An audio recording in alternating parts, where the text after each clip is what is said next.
Liverpool got back to winning ways again after they beat Napoli 2-0 in the Champions League at Anfield. Two late goals from both Mo Salah and Darwin Núñez inflicted the Italian league leaders with their first defeat of the season. However, despite Liverpool beating Napoli, the club did finish runners-up in Group A. In today's video, we're going to take a look at who Liverpool can face in the round of 16, discuss the massive boost that Liverpool have received for the final 3 games, and go over the 5 things we learned from Liverpool 2, Napoli 0.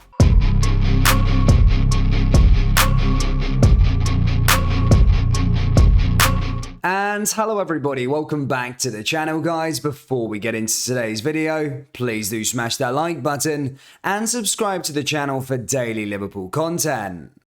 As we mentioned in the intro, Liverpool are through to the next round of the competition and have finished runners-up in Group A. This now means that Liverpool will take on a winner from another group in the next round. Liverpool cannot though face Napoli or a team from England, which in this case will avoid Chelsea and Tottenham Hotspur, who have won their groups. In this part of the video, we are going to go through the teams that Liverpool can face. Due to some games being played on Wednesday night, I'll put down the favourites to finish as group winners.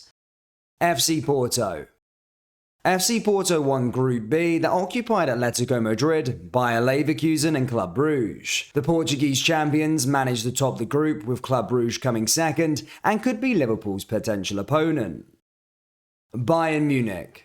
The winner of Group C were Bayern Munich and are the second side that Liverpool could play. Bayern had a fantastic group campaign in the so-called Group of Death, winning all 6 of their matches against Inter Milan, Barcelona and Victoria Pleasant. Bayern are one of the sides that Liverpool will look to avoid in the round of 16.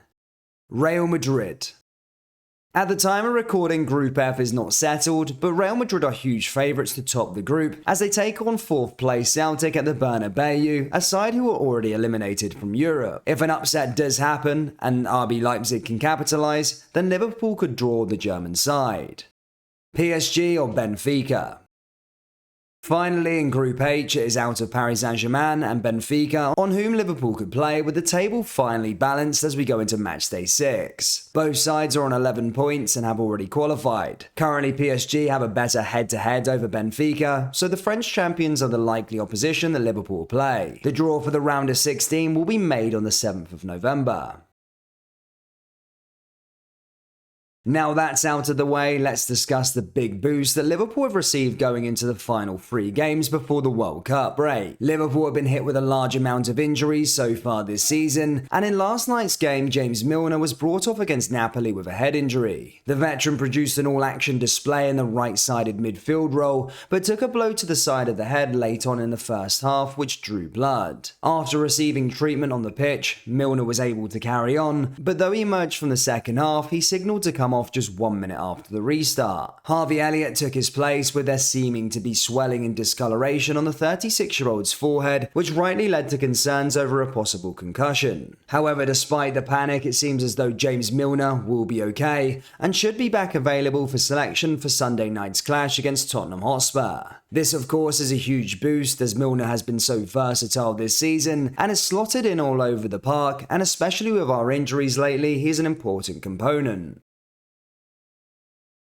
As we said earlier on, Liverpool got back to winning ways again as they beat Napoli 2-0 at Anfield with goals from Mohamed Salah and Darwin Núñez. This was the perfect response from the weekend's result in the Premier League, as Napoli are the most informed team in Europe at the moment, so this victory should provide confidence. In this part of the video, we are going to discuss the 5 things we learned from Liverpool 2, Napoli 0. Konate must stay fit.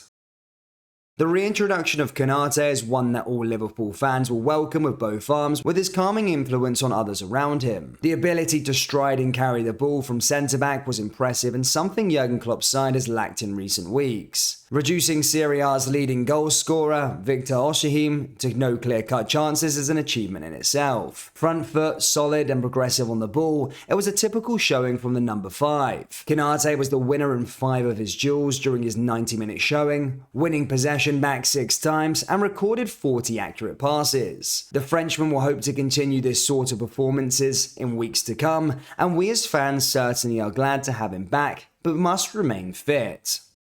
Magnificent Núñez. In the brief time the forward had on the pitch, Núñez lit up Anfield with his positive attitude. The Uruguayan made sure he took his chances when it came, staking his claim to be one of the first names on Klopp's team sheet every week. It was really a top-class cameo from the Liverpool forward. Back to 4-3-3. After some experimental formation changes in previous weeks, Klopp seems to have reverted back to his traditional tactics. The change brought a better structure to Liverpool's defensive display and meant that Klopp's men kept a clean sheet for the third time in the Champions League this season. Salah equals Gerrard. With his poke past Alex Merritt in front of the Kop 5 minutes before time, Salah tied a prestigious club record when he opened the scoring. No player in Liverpool's history has scored more European goals than the Egyptian international, as he moved level with Steven Gerrard's tally of 41. The finish was also his 7th in the season's Champions League, making him the competition's top scorer by the end of Tuesday night. After the game, he said, "Anyone can score. The most important thing is the team. As a striker, I like to score. Darwin also likes to score, so we're glad that we could both score goals today." Curtis Jones still finding his feet. On just his second start of the season, Curtis Jones struggled to make a lasting impression on the game. Playing in a more unnatural advanced position, the Englishman struggled to find any quality in the final third, with Núñez scoring from the bench. It looks like another start for Jones could be hard to come by anytime soon.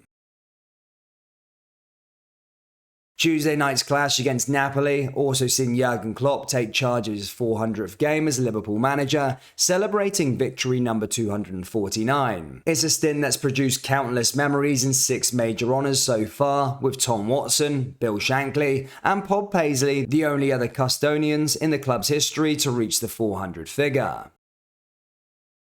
Next up for Liverpool is on Sunday night as they take on Tottenham in the Premier League. Liverpool one saving grace this season has been in the Champions League, but need to find form and consistency in the Premier League after 2 defeats in a row. Ahead of the clash, it is being reported that Heung-min Son could miss the match after he was forced off with a concussion in their victory against Marseille. The South Korean appeared dazed after clashing heads with Marseille defender Mbemba. Son failed the immediate concussion assessment and was substituted, and under Premier League regulations, he is now likely to miss Spurs' top-flight match against Liverpool next weekend. Liverpool fans, what have you made of the Champions League campaign so far, and do you believe the club can win the competition come May? Let me know your thoughts down there in the comment section below. That brings us to the end of today's video. Please do smash that like button and subscribe to the channel for daily Liverpool content. Thank you, and I'll see you all next time. Take care. Peace.